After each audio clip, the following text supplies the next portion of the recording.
3 वर्ष होला बाहर रहलानी परा बिना कारण में तुम केतले मो गोड़ होची ना कौन रीजन अछि what is the reason reason कोन को एते यात्रा करन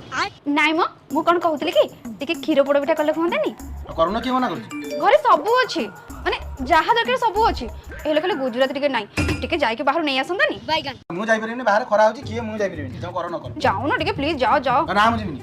अरे तमरी पई तो बनौजी तुमको भल लागे बोली कोन मु खाई दउची के ना मु जीविनी तुम बना जाओ प्लीज प्लीज जाओ जाओ जाओ न टिके खाई नै आसो बड़े सब बना जाओ तगम चटनी के हां